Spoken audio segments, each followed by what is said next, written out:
दोस्तों, हिंदू धर्म पूर्ण जन्म में अटूट विश्वास रखता है, इसीलिए मरने के बाद मृतक की आत्मा को मुक्ति और शांति दिलाने के लिए कई कर्मकांड भी किए जाते हैं।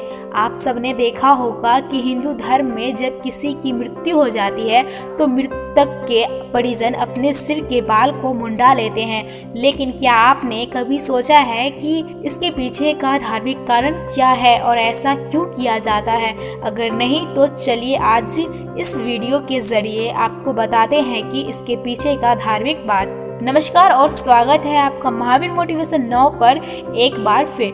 दोस्तों, हिंदू धर्म गरुड़ पुराण एक ऐसा पुराण है जो मृत्यु जैसे जटिल विषय पर बड़ी गहराई से प्रकाश डालता है। इस पुराण में आत्मा के श्लोक घमन क्या है विस्तृत व्याख्या मिलती है। गरुड़ पुराण के अनुसार रीति और नियम से किए गए कार्यों से आत्मा को अगले जन्म शरीर में उसके प्रवेश के द्वार खुलते हैं या फिर वे स्वर्ग में जाती है। अब इन्हीं क्रियाओं में से एक है मृत्यु होने पर परिजन के कुल सदस्य का मुंडन करवाते हैं। इस मुंडन में सर और चेहरे का सभी बाल निकाल दिया जाता है। हाँ, अगर परिजन अपने सर पर सेखा यानी कि चोटी रखी होती है तो उसे काटने का प्रबंध नहीं है। आइए अब नजर डालते हैं कि आखिर ऐसा करते क्यों है। तो दोस्तों, इसका सबसे पहला कारण है स्वच्छता को ध्यान में रख कर किया जाता है। कृतज्ञता के निशान ऐसा माना जाता है कि किसी रिश्तेदार की मृत्यु होने पर मुंडन करवाने के पीछे एक बड़ा कारण है। मृत व्यक्ति के श्रद्धा और सम्मान जताना मुंडन के मृतक के सम्मान के प्रतीक के रूप में देखा जाता है।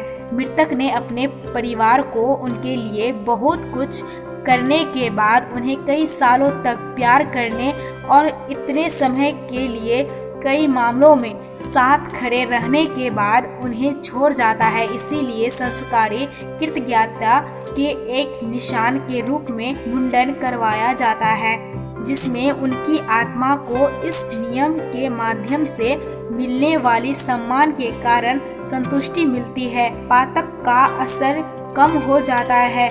जिस तरह घर में बच्चे के जन्म के बाद सतूल लगता है, उसी तरह गरुड़ पुराण के अनुसार परिवार में किसी सदस्य होने पर लगने वाली सूतक को बातक कहते हैं। ऐसा माना जाता है कि किसी भी व्यक्ति की मृत्यु होने पर कुछ समय बाद उनके परिजन में एक प्रकार का अशुचित्वर होता है। दोस्तों, अशुचित्वर का मतलब अपवित्रता या फिर अशुद्धि होता है। मुंडन करवाने से इस अपवित्रता से मुक्ति मिल जाती है। इसीलिए मृत्यु व्यक्ति के परिजनों को 10 दिन तक तथा अंत्यक्रिया करने वालों को 12 से 13 दिन तक यानी पिंडीकरण करने तक पातक का पालन कड़ाई से करना होता है। इसी पुराण में यह भी बताया गया है कि 13वीं हो जाने के बाद मृतक की वस्तु को जरूरतमंदों में बांट देना चाहिए। मुल्तेकाल 1.25 माह तक कोई किसी के घर नहीं जाता, अर्थात 37 से 40 दिन में नक्षत्र एक काल पूर्ण हो जाता है। और दोस्तों, सिर मुंडवाने का आखिरी कारण होता है। सभी बात संपर्क तोड़ने के लिए गरुड़ पुराण के अनुसार मृतक की आत्मा खुद की मृत्यु को मानने के लिए तैयार नहीं होता है। पहले तो वह अगल बगल घूमने जाता है और फिर अंतिम दाह संस्कार के बाद घर या फिर परिजनों के पास, परंतु इब्रानियों के आवाज के कारण उनका भौतिक संपर्क नहीं हो पाता और इसी संपर्क को बनाने के लिए सर के बाल सहायक से धोते हैं। इसीलिए इस संपर्क को इसी तरह से तोड़ने के लिए ही सभी का मुंडन किया जाता है।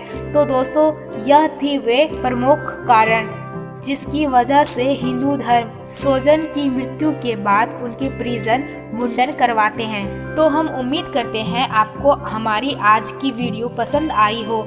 अगर वीडियो अच्छी लगी तो लाइक जरूर करें और अपने दोस्तों के साथ शेयर जरूर करें। ऐसे ही धार्मिक वीडियो देखने के लिए हमारे चैनल को अभी सब्सक्राइब करें।